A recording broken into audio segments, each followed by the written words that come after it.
Violência contra a mulher é um assunto muito importante que deve ser pautado em toda e qualquer discussão, uma vez que essa violência está tão impregnada na sociedade que as pessoas elas não conseguem ver quando está acontecendo e se veem, elas não sabem quais medidas tomarem. A violência contra a mulher tem raízes profundas que estão situadas ao longo da história, sendo, portanto, de difícil desconstrução. Na sociedade antiga, a mulher tinha pouca expressão. Era vista como um reflexo do homem e tinha como objetivo a servidão a ele, como também era vista como instrumento de procriação. Na Grécia Antiga, havia muita diferença entre um homem e uma mulher. As mulheres não tinham direitos jurídicos, não recebiam educação formal, eram proibidas de aparecer em público sozinhas, sendo confinadas em suas próprias casas em um aposento particular, enquanto aos homens tudo isso lhe era permitido. Na Alexandria romanizada no século I d.C., Filon, filósofo helenista, lançou as raízes ideológicas para a subordinação das mulheres no mundo ocidental. Ele uniu a filosofia de Platão, que apontava a mulher como tendo alma inferior e menos racionalidade, ao dogma teológico hebraico, que mostra a mulher como insensata e causadora de todo mal, além de ter sido criada a partir do homem. Mostra que desde sempre, a religião ela teve grande influência na sociedade. Na Idade Média, nada tinha mudado. A mulher continuava desempenhando o papel de mãe e esposa, e sua função era obedecer ao marido e gerar filhos, mas nada lhe era permitido. A partir da Revolução Francesa, em 1789, as mulheres participaram ativamente do processo revolucionário, ao lado dos homens, por acreditarem que os ideais de igualdade, fraternidade e liberdade seriam estendidos à sua categoria. Ao perceberem que as conquistas políticas não se estendiam ao seu sexo, algumas mulheres se organizaram para reivindicar seus ideais não contemplados. A violência contra a mulher traz estreita relação com as categorias de gênero, classe, raça, etnia e suas relações de poder. Existem diversos tipos de violência. As pessoas costumam dizer que violência é somente a física, quando há o contato, quando há lesões, mas vai muito além disso. Foram listados 5 tipos de violência, tais quais: violência física, entendida como qualquer conduta que ofenda a integridade ou saúde corporal da mulher, como, por exemplo, espancamento, atirar objetos, sacudir e apertar os braços, entre outros. Violência psicológica é considerada qualquer conduta que cause dano emocional e diminuição da autoestima, prejudique e perturbe o pleno desenvolvimento da mulher, como ameaças, constrangimentos, humilhações, manipulações. Violência sexual. Trata-se de qualquer conduta que constranja a presenciar, a manter ou a participar de relação sexual não desejada mediante intimidação, ameaça, coação ou uso da força, como por exemplo estupro, a tão famosa a cultura do estupro que é muito abordada atualmente, onde as mulheres elas estão tão cansadas disso que elas começaram a expor os seus agressores e mulheres que tiveram sofrido abuso antigamente, com toda a repercussão que vem causado, se sentiram mais seguras de expor, a ponto de querer acabar com tudo isso de uma vez. Violência patrimonial, estendida como qualquer conduta que configure retenção, subtração, destruição parcial ou total de seus objetos, como, por exemplo, controlar dinheiro, deixar de pagar pensão alimentícia, destruição de documentos pessoais. Violência moral é considerada qualquer conduta que configure calúnia, difamação ou injúria, como, por exemplo, acusar a mulher de traição, emitir juízos morais sobre a conduta, fazer críticas mentirosas. Essa violência é uma das principais que as pessoas acham que, por não serem físicas, por não atingirem a pessoa de forma certa, ela não é considerada. Mas a partir do momento que você humilha uma pessoa, você fala mal dela, você agride a pessoa verbalmente, isso já é uma violência e já entra no Código Lei Maria da Penha. Quando a gente pensa na questão da agressão contra a mulher, geralmente a gente relaciona com a Lei Maria da Penha. Esta lei ela foi sancionada no dia 7 de agosto de 2006, durante o governo do presidente Lula, com o objetivo de punir com mais rigor e implementar um conjunto de medidas integrativas que protejam e auxiliam as mulheres em situação de violência. Essa lei ela vai exemplificar todos os tipos de violência que uma mulher pode sofrer e irá propor a implementação de medidas de prevenção, estudo e pesquisa de casos, também irá prestar atendimento para as mulheres que se encontram em situação de violência e também irá incentivar a promoção de programas educacionais para conscientização e regulamentar também a penalização da violência contra a mulher com a detenção do agressor.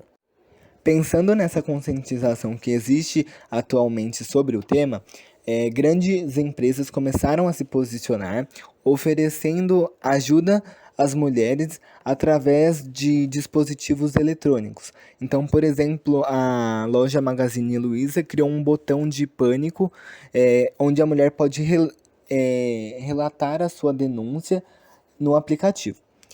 No ano de 2016 também, o governo do Mato Grosso do Sul criou um mês de conscientização da violência contra a mulher, que é o Agosto Lilás. Tem o objetivo de divulgar a Lei Maria da Penha, sensibilizar e conscientizar a sociedade sobre o fim necessário da violência e divulgar os serviços especializados e os mecanismos de denúncias existentes. Também se tem disponível a Central de Atendimento à Mulher, que é o número 180. Ele presta uma escuta e acolhe as mulheres em situação de violência, registra e encaminha as denúncias para os órgãos competentes. No ano de 2009, foi fundado o Instituto Maria da Penha, que tem por objetivo estimular e contribuir para a aplicação integral da lei, monitorar a implementação e o desenvolvimento de políticas públicas e o seu respectivo cumprimento. A Lei Maria da Penha ganhou esse nome com o objetivo de reparar simbolicamente a omissão do Estado brasileiro e a impunidade do agressor. Então, a Maria da Penha, essa mulher, ela é farmacêutica natural do estado do Ceará e sofria constantes agressões por parte do seu marido. Ele tentou assassiná-la 2 vezes no ano de 1983. A primeira vez foi com um tiro que infelizmente deixou ela paraplégica e a outra com uma tentativa de eletrocução. Então, depois de tudo isso que ela passou, ela decidiu que era a hora dela lutar para ter os seus direitos garantidos e a partir dali que outras mulheres que sofressem o mesmo que ela tivessem o amparo do Estado. No momento que estamos vivendo atualmente, onde diversas pessoas perderam seus empregos e houve um lockdown, onde as pessoas tiveram que ficar em casa, a violência doméstica aumentou muito, onde a cada 1 hora, 5 mulheres sofrem alguma forma de violência. 35 estudos em 24 países revelam que entre 20% e 75% das mulheres já foram vítimas de violência física ou sexual dos parceiros. Em estudos com amostras nacionais nos Estados Unidos e Canadá, 28% e 25% das mulheres respectivamente, reportam que foram vítimas de algum tipo de violência. Dados obtidos de Centro de Atendimento à Vítima de Estupro em 7 países mostram que de 36% a 58% das vítimas de estupro ou tentativa de estupro têm menos de 16 anos, 18% a 32% têm menos de 11 anos e em 60% a 78% dos casos o agressor é uma pessoa conhecida. Dados dos Estados Unidos indicam que de 27% a 62% das mulheres que sofrem pelo menos um evento de abuso sexual, não necessariamente estupro, antes dos 18 anos, enquanto um estudo do governo do Canadá estima que 25% das meninas sofrem algum tipo de abuso sexual antes dos 17 anos. Violência de gênero no Brasil. Dados brasileiros apresentados por EISE em 1994 incluem um estudo de 1987 de 2.000 casos de violências registradas num período de 5 meses numa delegacia de mulheres em São Paulo. 70% destes casos ocorreram no lar e, em sua quase totalidade, o agressor era o parceiro, sendo que 40% referiram danos físicos sérios. podemos ver claramente que não só acontece casos com pessoas desconhecidas na rua, quando você sai para algum lugar e alguma pessoa estranha te aborda. Não, muitos casos são por parceiros, pessoas da família, pessoas que se dizem amigos, uma coisa muito séria. Há diversos fatores que influenciam para que haja a violência contra a mulher, como também a propagação. Fatores como política, religião e a cultura de uma região, de uma cidade, de um estado, de um país. A política, hoje, há a inserção de mulheres, porém ainda há um grande número de homens. Homens estes que tentam dizer e impor regras sobre o corpo da mulher, como ela tem que agir, o que ela tem ou não de fazer ou deixar de fazer. Como, por exemplo, a inserção de anticoncepcionais, a não legalização do aborto, entre outros fatores que influenciam diretamente na saúde pública da mulher. Religião.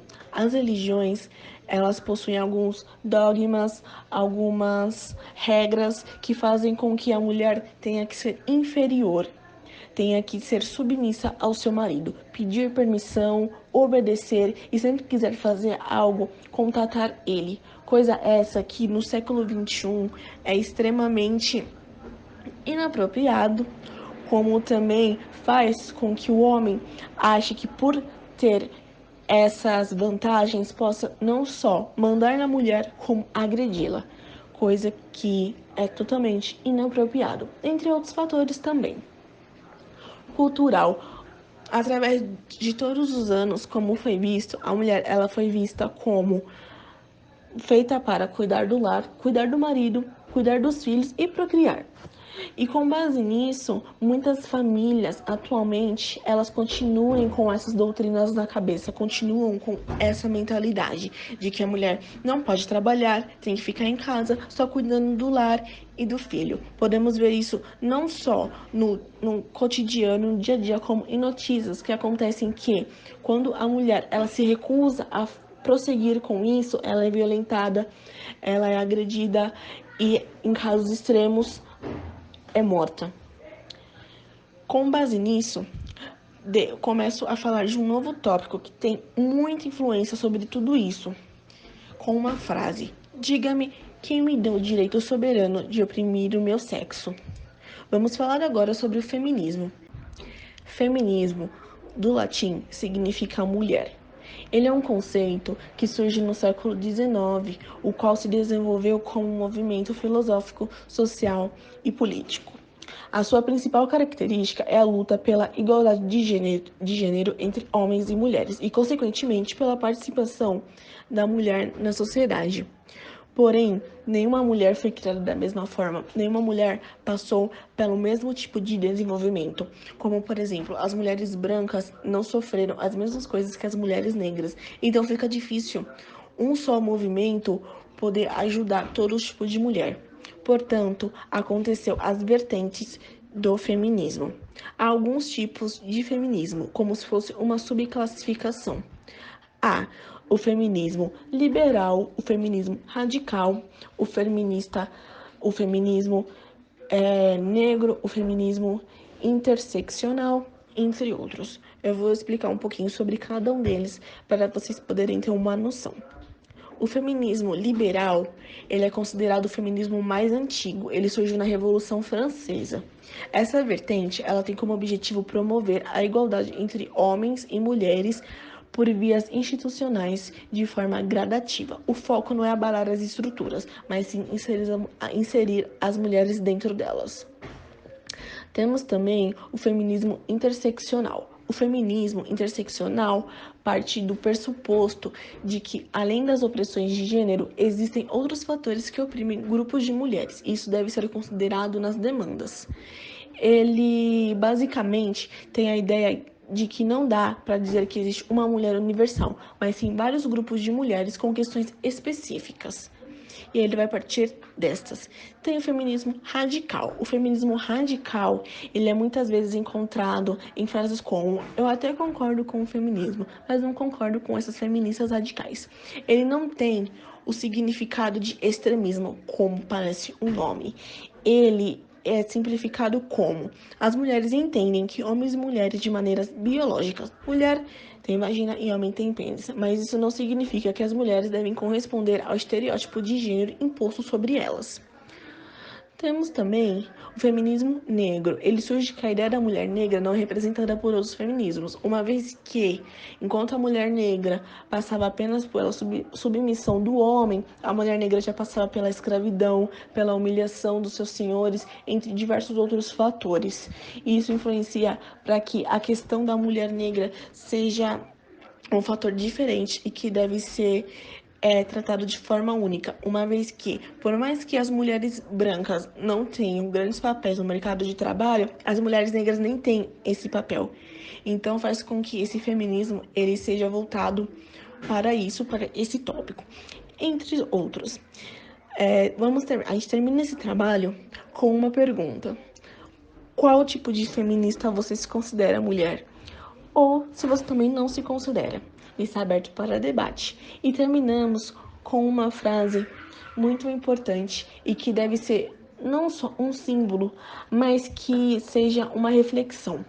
Que nada nos limite, que nada nos defina, que nada nos sujeite, que a liberdade seja nossa própria substância.